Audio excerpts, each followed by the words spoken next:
안녕하세요, 미술식탁 애청자 여러분. 오늘 이야기할 내용은 일본의 판화 우키요에입니다.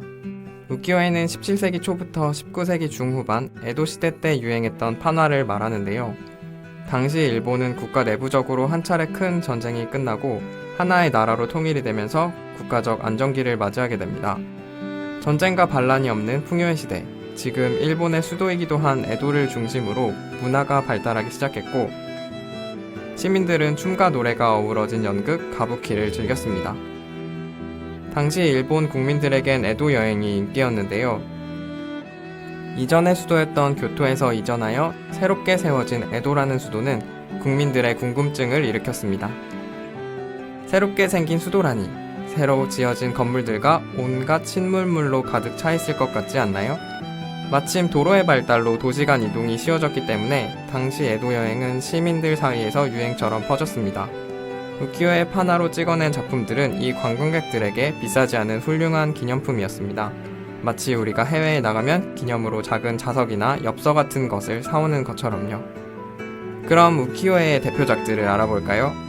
먼저 소개할 작품은 가츠시카 호쿠사이의 가나가와의 큰 파도라는 작품입니다.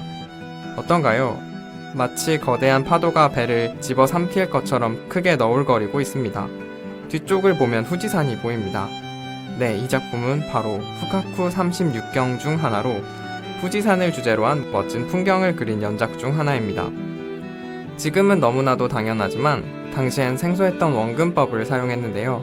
앞에 파도는 크게, 뒤에 후지산은 작게 그리면서 파도의 웅장함을 더했습니다.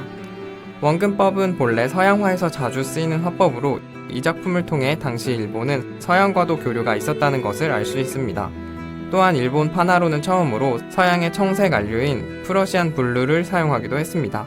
18세기 독일에서 처음 개발된 이 푸른색은 당시 유럽에서도 최신 기법이었다고 하는데 일본이 얼마나 빨리 유럽의 문물을 받아들였는지 알 수 있는 점이기도 합니다. 그런데 아이러니하게도 불과 몇 년이 지나지 않아 이 작품은 서양으로 역수출되어 유럽 화가들에게 영감을 줍니다. 대표적으로 인상주의 작곡가 드뷔시의 교향곡 바다가 바로 이 그림의 영감을 받은 작품입니다.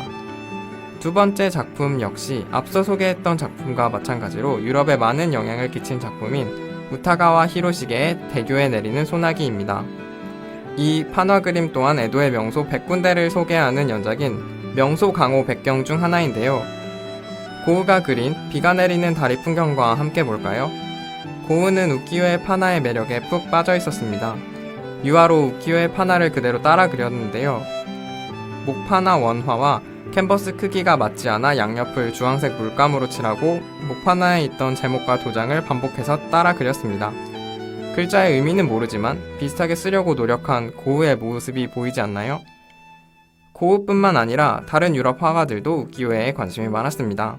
평소 보지 못했던 단순한 채색과 평면적인 표현, 짙은 외곽선은 당시 새로운 화풍으로의 변화를 원했던 젊은 인상주의 화가들에게 영감을 주었고, 그들은 우키요에가 주는 동양의 신비한 느낌의 화풍으로부터 돌파구를 찾고자 했습니다. 자, 우키요에 대한 이야기는 여기까지입니다.